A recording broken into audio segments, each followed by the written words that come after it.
नमस्कार। SBT news में आपका स्वागत है। पेश है 17 अक्टूबर मंगलवार सुबह 11:15 बजे राजस्थान की बड़ी खबरें।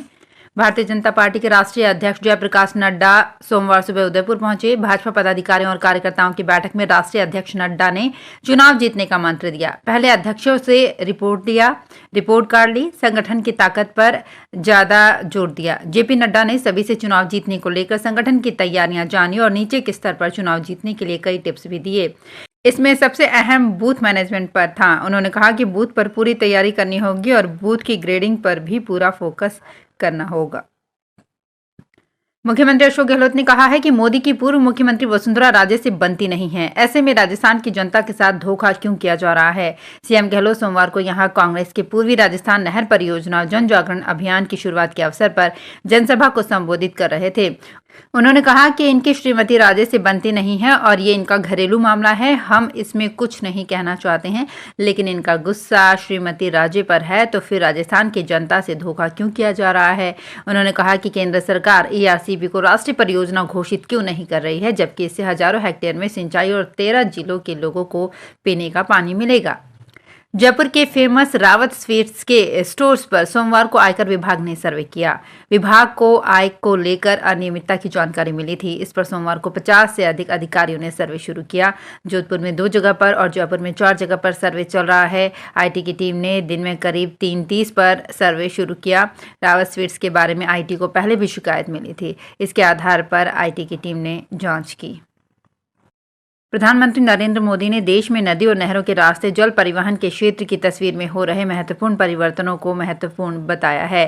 केंद्रीय मंत्री सर्बानंद सोनोवाल द्वारा अंतर्देशीय जलमार्ग परिवहन पर लिखे गए एक लेख पर मोदी ने कहा कि अंतर्देशीय जलमार्ग पर्यावरण अनुकूल और लागत प्रभावी परिवहन के साधन के रूप में उभर रहे हैं।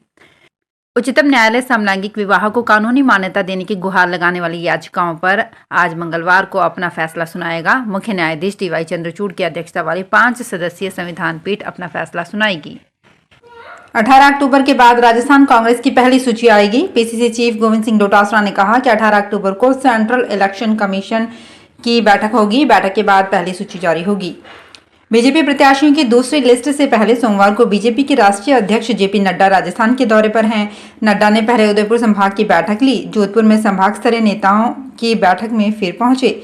माना जा रहा है कि पहली लिस्ट के बाद जिस तरह से बीजेपी में विरोध देखने को मिल रहा है, उसके मद्देनजर दूसरी लिस्ट से पहले नड्डा प्रदेश के नेताओं के साथ साथ स्थानीय नेताओं से विचार विमर्श करना चाहते हैं।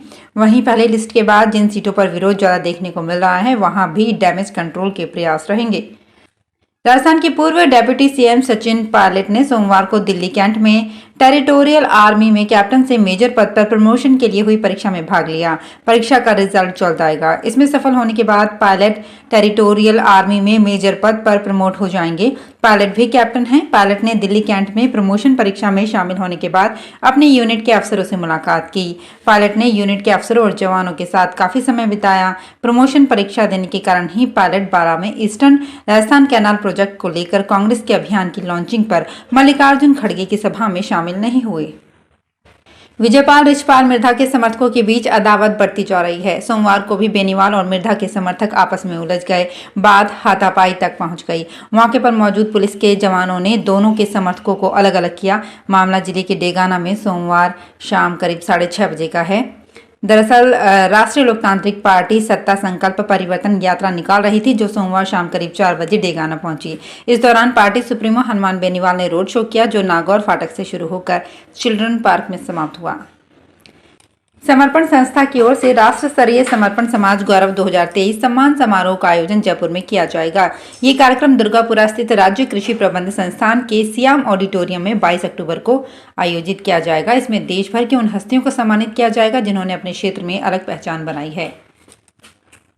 राजस्थान में जैसे जैसे चुनाव की तारीख नजदीक आ रही है, वैसे वैसे दावेदारों को टिकट मिलने का इंतजार भी बढ़ता जा रहा है। इंतजार के साथ अब दावेदारी की फेयर लिस्ट भी बढ़ रही है। किशनपोल विधानसभा सीट से कांग्रेस से अब मौजूदा विधायक अमीन कागजी के साथ कैबिनेट मंत्री महेश जोशी ने भी इसी सीट से दावेदारी का मन बना लिया है। क्या हवा महल की हवा बदल रही है?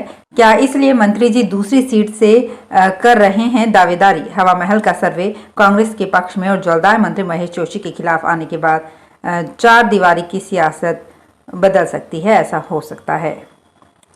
राजस्थान में अलवर शहर थाना कोतवाली क्षेत्र में पुलिस ने 2 व्यक्तियों को गिरफ्तार कर करीब 13,49,000 रुपए की नकदी बरामद की।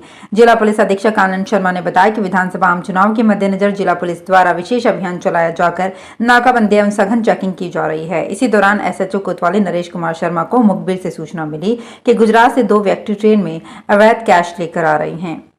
चुनाव प्रचार के दौरान और मतदान के दिन आदर्श आचार संहिता उल्लंघन के कई मामले सामने आते हैं। कई स्थानों से विवाद की बातें भी सामने आती है, पर शिकायतें सही स्थान तक नहीं पहुंच पाती और उल्लंघन मामलों पर सही कार्रवाई नहीं हो पाती। निर्वाचन आयोग का सी-विजिल लोगों के लिए ऐसा माध्यम होगा जिससे आम लोग आसानी से आचार संहिता उल्लंघन के प्रमाण सीधे चुनाव आयोग को भेज पाएंगे और इसका निस्तारण 100 मिनट के भीतर होगा। इसके साथ ही मामले की तुरंत सत्यता की जांच भी हो सकेगी और मामले में क्या कार्यवाही की जा रही है या क्या कार्यवाही की गई है, इसकी पूरी जानकारी भी शिकायतकर्ता को प्राप्त हो सकेगी। सवाई माधोपुर में अब बालिका व महिलाओं के लिए राजस्थान रोडवेज का सफर सस्ता होगा। मंथली पास पर 90% छूट मिलेगी। परिवहन एवं सड़क सुरक्षा विभाग राजस्थान के शासन उप सचिव नथमल डिडेल ने इस संबंध में आदेश जारी किया है। सवाई माधोपुर जिले की कॉलेज में अध्ययनरत छात्राओं को 75 किलोमीटर क्षेत्र में किराए में 90% की छूट मिलेगी। तेलंगाना कांग्रेस अपने चुनावी मैनिफेस्टो में लड़कियों की शादी में 1 तोला सोना देने की घोषणा कर सकती है। स्टूडेंट्स को फ्री इंटरनेट देने का वादा किया जा सकता है। मीडिया रिपोर्ट्स के अनुसार तेलंगाना प्रदेश कांग्रेस कमेटी के अध्यक्ष डी श्रीधर बाबू के हवाले से ये खबर दी गई है। वहीं कांग्रेस मैनिफेस्टो कमेटी के एक सदस्य का कहना है कि अगर हम सत्ता में आए तो स्टूडेंट्स को फ्री इंटरनेट देने के लिए सर्विस प्रोवाइडर कंपनियों से बात करेंगे। तो फिलहाल इस बुलेटिन में इतना ही, फिर हाजिर होंगे कुछ और बड़ी खबरों के साथ। अगर आप भी अपने आसपास की छोटी बड़ी और महत्वपूर्ण खबरों से अपडेट रहना चाहते हैं तो सब्सक्राइब कीजिए हमारे चैनल एसपीटी न्यूज को और प्रेस कीजिए बेल आइकन पर।